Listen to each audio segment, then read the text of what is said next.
Hallelujah, praise the Lord. परमेश्वर का धन्यवाद देते हैं आज के सुंदर सुनहरे समय के लिए। प्रभु ने एक बार फिर से हमें समय दिया है ताकि हम परमेश्वर के वचन के ऊपर एक बार फिर से हम चिंतन मनन कर सकें। इससे पहले कि हम वचन में जाएं, आइए हम परमेश्वर के हजूर में अपने सिर को झुकाएं, प्रार्थना करें। निहायत ही मेहरबान खुदा, हम तेरा धन्यवाद देते हैं आज के सुंदर सुनहरे समय के लिए। तूने हमें समय दिया ताकि हम एक बार फिर से खुदा तेरे वचन के ऊपर चिंतन मनन कर सके। जी, अपना वचन देना, वचन के भेद उजागर करना, उन्हें जो खुदा हम इन भेदों को जाने, समझे, सीखें और तेरे जीवित वचन के अनुसार अपने जीवन को चला सकें। मांग लेते हैं प्रार्थना तेरे बेटे हमारे प्रभु यीशु मसीह के मधुर और मीठे नाम से, सुनो ग्रहण कर, आमीन। परमेश्वर के पवित्र वचन में से पढ़ेंगे दानियेल की पुस्तक, इसका 6वां अध्याय, इसकी 24 आयत से लेकर 28 आयत तक। दानियेल की पुस्तक 6वां अध्याय, इसकी 24 आयत से लेकर 28 आयत तक। यहां पर इस तरह से लिखा है, तब राजा ने आज्ञा दी कि जिन पुरुषों ने दानियेल की चुगली खाई वे अपने अपने बाल बच्चों और स्त्रियों समेत लाकर सिंहों के गड्ढे में डाल दिए जाएं, और वे गड्ढे की पैंदी तक भी न पहुंचे कि सिंहों ने उन पर झपट कर सब हड्डियों समेत उनको चबा डाला।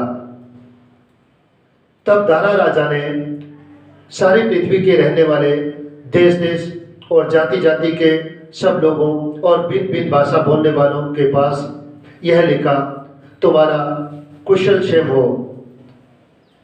मैं यह आज्ञा देता हूं कि जहां जहां मेरे राज्य का अधिकार है वहां के लोग दानियेल के परमेश्वर के सम्मुख कांपते और थरथराते रहें, क्योंकि जीवता और युगानुयुग तक रहने वाला परमेश्वर वही है।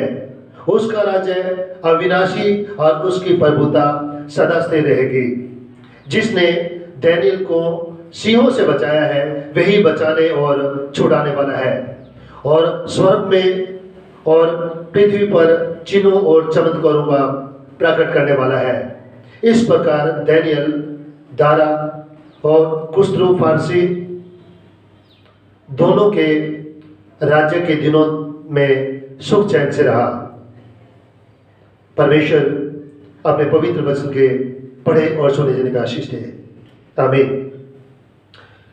प्यारे चीजों, लास्ट संडे हम परमेश्वर के पवित्र वचन में से देख रहे थे कि दानियेल को शेरों की माद में डाल दिया जाता है, और शेरों की माद में डालने के बाद राजा अपने महल में चला जाता है और सारी रात बड़ा बेचैन रहता है, बिना खाए रहता है, कोई भोजन नहीं करता है, सुख विलास की कोई वस्तु उसके पास नहीं पहुंचाई जाती है, सारी रात उसे नींद नहीं आती है, बड़ी बेचैनी में रहता है। वो इसलिए रहता है क्योंकि वो जानता था कि मैंने एक इनोसेंट इंसान को मैंने सिंहों की माद में डलवा दिया है, और सब कुछ चाहते हुए भी मैं कुछ नहीं कर पाया, और इस वजह से राजा सारी रात बड़ा बेचैन रहता है, बड़ा परेशान रहता है। और सुबह होते ही राजा बड़ी फुर्ती के साथ शेरों की माद की ओर जाता है और शोक भरी वाणी से चिल्लाता है और कहता है, हे दानियेल, हे जीवते परमेश्वर के दास, क्या तेरा परमेश्वर जिसकी तू नित्य उपासना करता है तुझे सिंहों से बचा सका? और दानियेल राजा को कहता है, मेरे परमेश्वर ने अपना दूध बेचकर सिंहों के मुंह बंद कर दिए और उन्होंने मेरी कुछ हानि नहीं की। हालेलुया। परमेश्वर का वचन हमें यहां सिखाता है कि दानियेल कहता है कि हे राजा, मैं जीवित हूं। परमेश्वर ने अपने दूतों को भेजा और उन दूतों ने आकर शेरों के मुंह बंद कर दिए। और 22वें अध्याय के दूसरे हिस्से में लिखा है, दानियेल कहता है, इसका कारण यह है कि मैं उसके सामने निर्दोष पाया गया। हालेलुया। दानियेल राजा को अपनी गवाही देता है, इसलिए परमेश्वर ने मुझे बचाया है क्योंकि मैं परमेश्वर की नजर में निर्दोष हूं। और कहता है, और हे राजा, तेरे सम्मुख भी मैंने कोई भूल नहीं की थी। हालेलुया। कहता है कि हे राजा, तेरे सम्मुख भी मैंने कोई अपराध नहीं किया था, कोई भूल नहीं की थी। और 23वें अध्याय में परमेश्वर का वचन हमें सिखाता है, तब राजा ने बहुत आनंदित होकर दानियेल को गड्ढे में से निकालने की आज्ञा दी। अतः दानियेल गड्ढे में से निकाला गया। और उस पर हानि का कोई चिन्ह नहीं पाया गया, क्योंकि वह अपने परमेश्वर पर विश्वास रखता था। हालेलुया। और जब दारा राजा ने देखा कि डैनियल जीवित है, और दारा राजा ने डैनियल को गड्ढे में से निकालने के लिए कहा कि इसे गड्ढे में से निकालो। और डैनियल जब गड्ढे में से बाहर आता है, शेरों की मांद में से बाहर आता है, और उसके शरीर पर देखते हैं किसी तरह का कोई घाव नहीं था। यानी कि परमेश्वर ने विचित्र रीति से, अद्भुत रीति से डैनियल को सिंहों की मांद में से बचाया, सिंहों के चुंगल में से बचाया। और 24वें अध्याय में यदि हम पढ़े तो यहां पर लिखा है, तब राजा ने आज्ञा दी कि जिन पुरुषों ने डैनियल की चुगली खाई थी वे अपने अपने बाल बच्चों और स्त्रियों समेत लाकर सिंहों के गड्ढे में डाल दिए जाएं। हालेलुया। जिन लोगों ने डैनियल की चुगली की थी राजा के पास जाकर, राजा कहता है कि इन लोगों को अब लाकर इनके बीवी बच्चों समेत इनको उस सिंहों के गड्ढे में डाल दिया जाए। और वे गड्ढे की पैंती तक भी न पहुंचे थे कि सिंहों ने उन पर झपट कर सब हड्डियों समेत उनको चबा डाला। हालेलुया।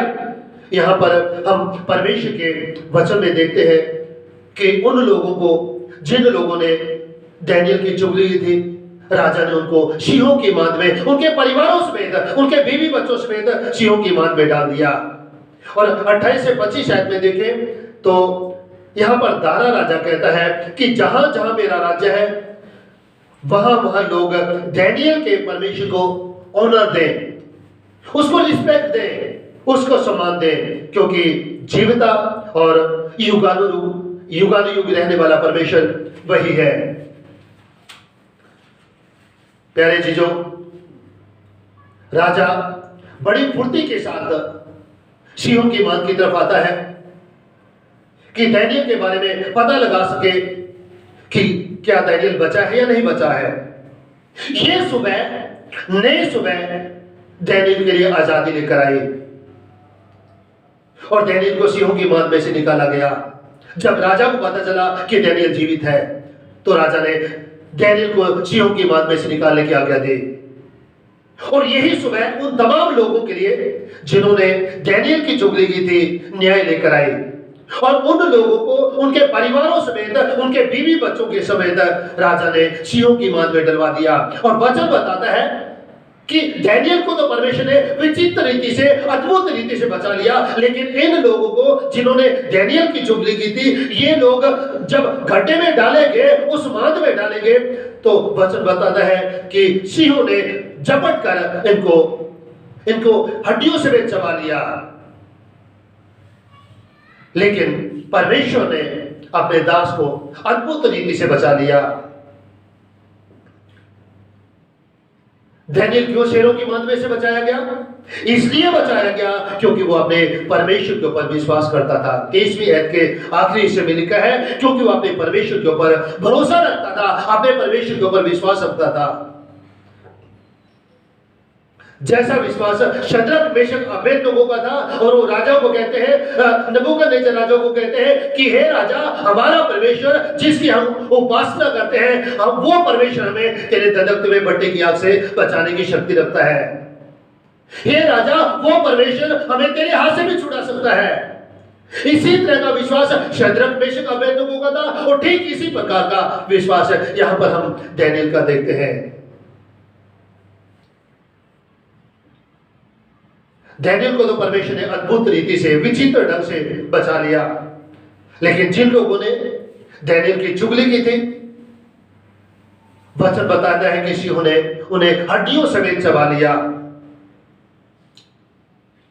और वचन बताता है कि दारा राजा ने यह हुक्म दिया, यह आज्ञा दी कि इन लोगों ने, जिन्होंने चुगली की है, इनके परिवारों समेत, इनके बीवी बच्चों समेत इनको सिंहों की मांद में डाल दिया जाए। प्यारे चीजों, यदि हम बेबीलोन की बात करें, मादी फारसी साम्राज्य की बात करें, या यदि हम यहूदी समाज की बात करें, तो इनमें सजा का अलग अलग प्रावधान था, अलग अलग तरीके से सजा दी जाती थी। यदि यहाँ पर हम मादी फारसी साम्राज्य की बात करते हैं, तो यहाँ पर दारा राजा ने पूरे परिवार को, गलती एक मनुष्य की है, यानी कि एक मनुष्य की गलती की सजा पूरे परिवार को मिलती है। और जिन जिन लोगों ने राजा के पास आके दानियेल की चुगली की। राजा ने उनको और उनके पूरे परिवारों को सिंहों की मार में डलवा दिया। और प्यारे जीजों, यदि हम यहूदी समाज की बात करें तो यहूदी समाज में ऐसा नहीं था, क्योंकि हम वचन में देखते हैं व्यवस्था विवरण इसका 24वां अध्याय इसकी 16 आयत में लिखा है, पुत्र के कारण पिता न मार डाला जाए और न पिता के कारण पुत्र मार डाला जाए। जिसने पाप किया हो वही उस पाप के कारण मार डाला जाए। हालेलुया। परमेश्वर ने यहूदी लोगों के लिए ये नियम दिया था, ये व्यवस्था थी यहूदी लोगों की कि पुत्र के कारण पिता ना मार डाला जाए और ना पिता के कारण पुत्र मार डाला जाए। जिसने पाप किया हो वही उस पाप के कारण मार डाला जाए। और यदि हम यहेजकेल इसका 18 अध्याय इसकी 20 आयत पढ़े तो यहां पर लिखा है, जो प्राणी पाप करे वही मरेगा। हालेलुया। जो प्राणी पाप करे वही मरेगा, न तो पुत्र पिता के अधर्म का भार उठाएगा और न पिता पुत्र का। धर्मी को अपने ही धर्म का फल और दुष्ट को अपने ही दुष्टता का फल मिलेगा। हालेलुया। यहूदी समाज में यह नियम था, यहूदी समाज में यह व्यवस्था थी कि जिसने गुनाह किया है, यदि पिता ने गुनाह किया है तो पिता मार डाला जाए, यदि पुत्र ने गुनाह किया है तो पुत्र मार डाला जाए। ऐसा नहीं है कि पिता के गुनाह की सजा बच्चों को मिले, पुत्र को मिले, या पुत्र के गुनाह की सजा मां बाप को मिले, ऐसा नहीं है। जिसने गुनाह किया है वो ही मार डाला जाएगा। लेकिन कसदियों में, मादी फारसियों में जो नियम थे वो अलग थे, और इसलिए दारा राजा कहता है कि इनको बच्चों समेत, इनके बीवी बच्चों समेत, इनके परिवारों समेत इन्हें सिंहों की मार में डाल दिया जाए। और प्यारे चीजों, यदि हम बाइबल में देखें तो आरंभ से ही देखते हैं सजा का प्रावधान है। यदि मनुष्य गलती करता है, यदि मनुष्य गुनाह करता है, यदि मनुष्य परमेश्वर के साथ विश्वासघात करता है या परमेश्वर के हुक्म को तोड़ता है, तो परमेश्वर आरंभ से ही मनुष्य को सजा देता रहा है। और हम आदम हवा का सबसे बड़ा एग्जाम्पल, सबसे पहला एग्जाम्पल हमारे सामने है। परमेश्वर ने सृष्टि की रचना की, परमेश्वर ने एक बहुत खूबसूरत बाग बनाया, आदम हवा को बनाया, और परमेश्वर ने इनको आदम के बाग में रखा। और परमेश्वर ने इनको कहा कि तुम इस बाग के सारे फल खा सकते हो। परमेश्वर ने यह बताया कि क्या अच्छा है क्या बुरा है। परमेश्वर ने यह भी बताया कि क्या खाना है क्या नहीं खाना है।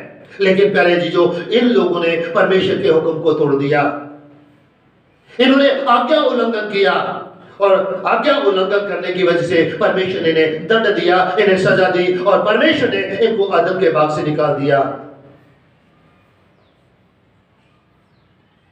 क्योंकि इन्होंने परमेश्वर के हुक्म को तोड़ दिया था।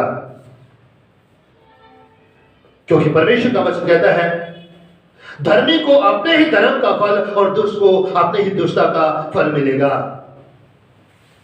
और इन्होंने दुष्टता की, परमेश्वर के हुक्म को तोड़ा, और इसलिए परमेश्वर ने इन्हें आदम के बाग में से निकाल दिया। आज बहुत सारे लोग विश्वास करते हैं कि उन्हें उनके गुनाहों की सजा नहीं मिलेगी। हालेलुया। बहुत सारे लोग विश्वास करते हैं कि उन लोगों को उनके गुनाहों की सजा नहीं मिलेगी। क्यों नहीं मिलेगी? क्योंकि वो प्रभु यीशु मसीह के ऊपर विश्वास करते हैं। उन्होंने रिपेंट कर लिया है, उन्होंने पश्चाताप कर लिया है, उन्होंने तौबा कर ली है, और उनका यह विश्वास है क्योंकि प्रभु यीशु मसीह हमारे गुनाहों को लेकर कलवरी क्रूस के ऊपर कुर्बान हो गए, और प्रभु यीशु मसीह ने हमारे लिए उद्धार का मार्ग खोल दिया है, इसलिए हमें हमारे गुनाहों की सजा नहीं मिलेगी। बिल्कुल सही है। और जब हम प्रभु यीशु मसीह के ऊपर विश्वास कर लेते हैं, उसे अपना उद्धारकर्ता कबूल कर लेते हैं, पश्चाताप करते हैं, रिपेंट करते हैं, टूटे हुए हृदय के साथ परमेश्वर के पास आते हैं, तो यकीनन परमेश्वर हमें क्षमा करता है। 25वीं आयत में पढ़ेंगे, 6:25 में परमेश्वर के वचन में लिखा है, तब दारा राजा ने सारी पृथ्वी के रहने वाले देश देश और जाति जाति के सब लोगों और भिन्न भिन्न भाषा बोलने वालों के पास यह लिखा तुम्हारा कुशल क्षेम हो। Hallelujah, hallelujah. परमेश्वर का वचन हमें सिखाता है कि दारा राजा सारी पृथ्वी के रहने वाले देश देश और जाति जाति के सब लोगों और भिन्न भिन्न भाषा बोलने वालों के लिए एक लेटर भेजता है, ग्रीटिंग्स भेजता है। और प्यारे चीजों, हम देखते हैं ऐसी ही ग्रीटिंग नबूकदनेस्सर राजा भी भेजता है। जब नबूकदनेस्सर पूरे संसार के ऊपर अपना राज्य करता था, ऐसी ही ग्रीटिंग नबूकदनेस्सर राजा भी भेजता है। यदि हम चौथा अध्याय पढ़े तो इसकी पहली आयत में लिखा है नबूकदनेस्सर राजा के बारे में। दानिय्येल की पुस्तक चौथा अध्याय की पहली आयत में लिखा है, नबूकदनेस्सर राजा की ओर से देश देश और जाति जाति के लोगों और भिन्न भिन्न भाषा बोलने वाले जितने सारी पृथ्वी पर रहते हैं उन सबों को यह वचन मिला, तुम्हारा कुशल क्षेम हो। नबूकदनेस्सर राजा भी इसी तरह की ग्रीटिंग्स भेजता है और ठीक इसी तरह की ग्रीटिंग यहाँ पर दारा राजा भी भेजता है। जब पूरे संसार के ऊपर वो साम्राज्य करता था, जहां जहां पर दारा राजा का साम्राज्य था, उन तमाम लोगों के पास अपनी ग्रीटिंग्स भेजता है। क्योंकि दारा राजा परमेश्वर की सामर्थ को देख चुका था कि इस्राएलियों का परमेश्वर, दानिय्येल का परमेश्वर कितना सामर्थी परमेश्वर है और किस तरह से परमेश्वर ने अद्भुत रीति से, विचित्र तरीके से परमेश्वर ने अपने दास दानिय्येल को सिंहों की मांद में से बचाया है। और राजा ने यह भी देखा कि जिस तरह से परमेश्वर ने दानिय्येल को अद्भुत रीति से बचाया है और जिस गड्ढे में दानिय्येल को डाला गया था, जिस मांद में दानिय्येल को डाला गया था, उसी मांद में उन लोगों को और उन लोगों के परिवारों को भी डाला गया जिन लोगों ने दानिय्येल की चुगली की। और राजा ने देखा कि शेरों ने उनको पैंदी तक नहीं पहुंचने दिया और उन्हें हड्डियों समेत चबा लिया। यानी कि राजा ने परमेश्वर की सामर्थ को आमने सामने देखा। और दारा राजा ने देखा कि परमेश्वर ने अद्भुत रीति से अपने दास को बचा लिया, लेकिन इन लोगों को, इन शेरों ने, शेर भी वही थे, गड्ढा भी वही था, लेकिन लोग अलग थे। एक वो इंसान था जिसके जीवन में परमेश्वर का डर था, परमेश्वर का भय था, और दूसरी तरफ वो लोग थे जो इनके विरोधी थे, यहूदी लोगों के विरोध में थे, दानिय्येल के विरोध में थे। और इन शेरों ने इन लोगों को हड्डियों से बेच चबा लिया। तभी दारा राजा पृथ्वी भर के सब लोगों को लिखता है कि दानिय्येल के परमेश्वर का भय माने। तीसरे अध्याय की यदि हम 29 आयत पढ़े, ठीक इसी प्रकार से नबूकदनेस्सर राजा भी कहता है। तीसरे अध्याय की 29 आयत में लिखा है, इसलिए अब मैं यह आज्ञा देता हूं कि देश देश और जाति जाति के लोगों और भिन्न भिन्न भाषा बोलने वालों में से जो कोई शद्रक, मेशक और अबेदनगो के परमेश्वर की कुछ निंदा करेगा, वह टुकड़े टुकड़े किया जाएगा और उसका घर घुरा बनाया जाएगा, क्योंकि ऐसा कोई और देवता नहीं जो इस रीति से बचा सके। हालेलुया।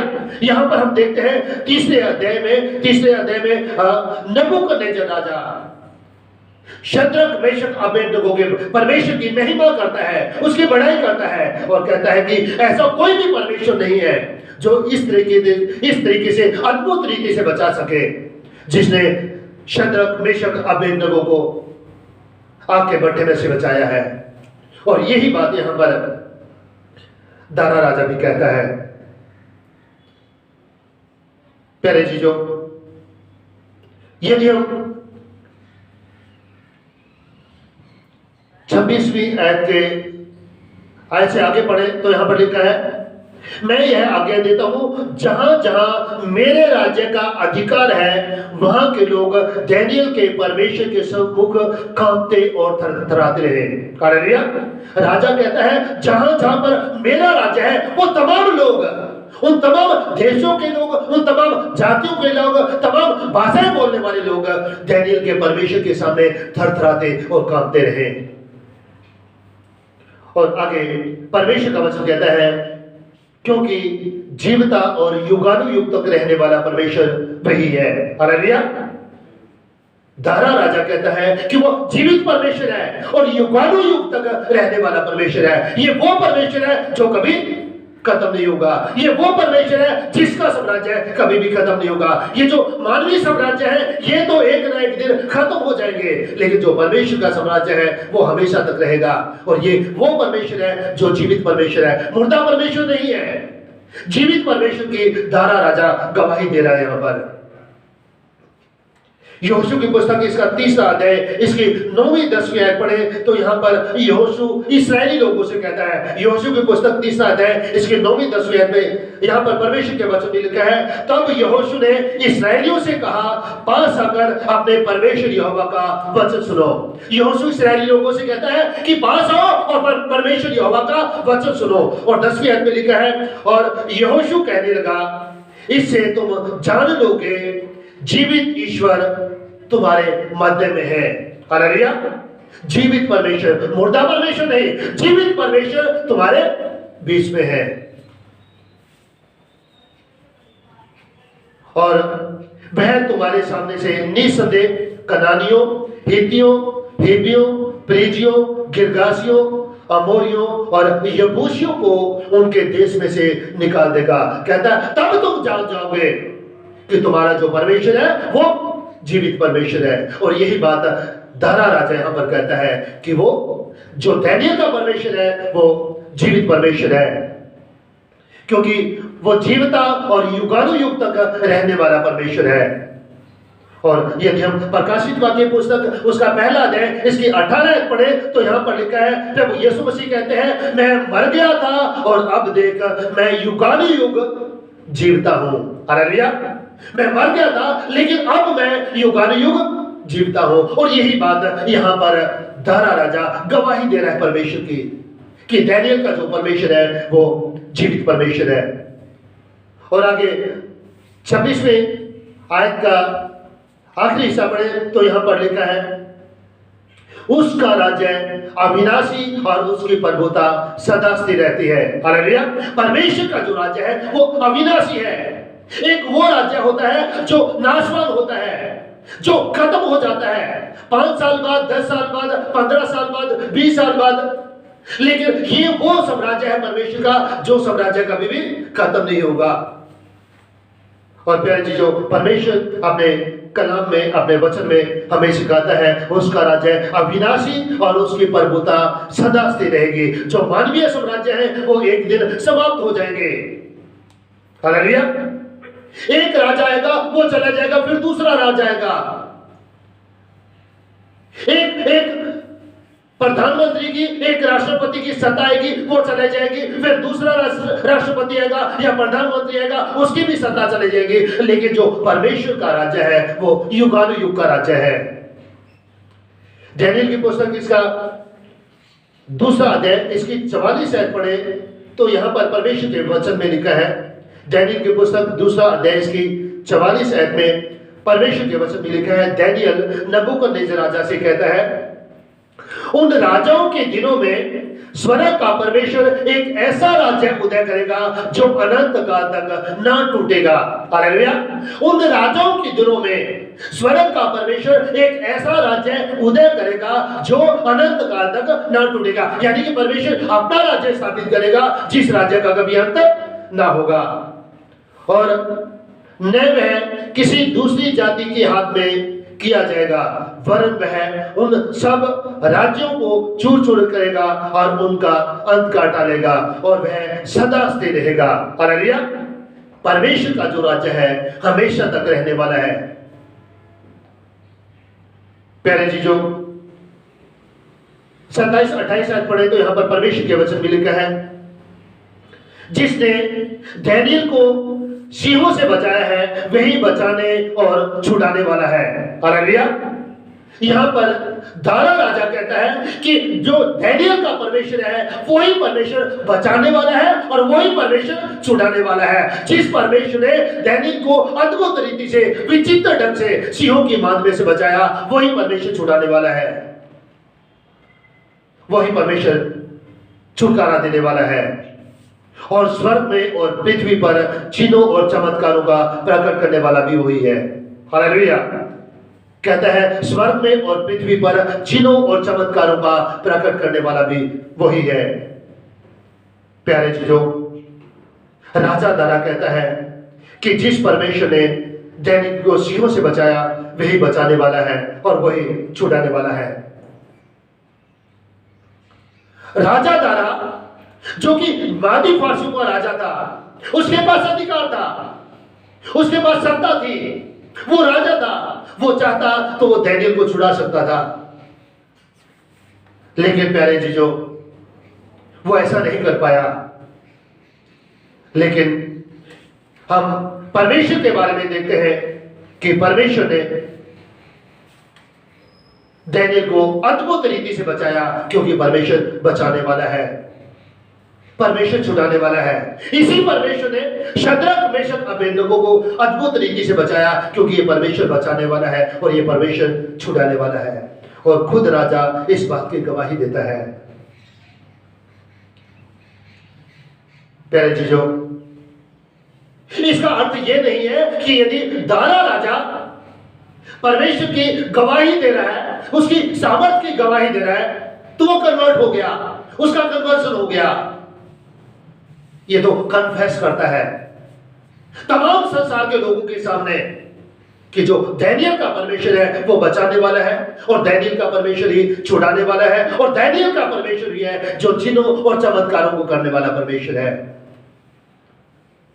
प्यारे चीजों, डैनियल के जीवन में हम देखते हैं कि यही डैनियल दारा राजा और कुस्रू जो कि फारसी राजा था, इन दोनों राजाओं के समय में सुख चैन के साथ रहा।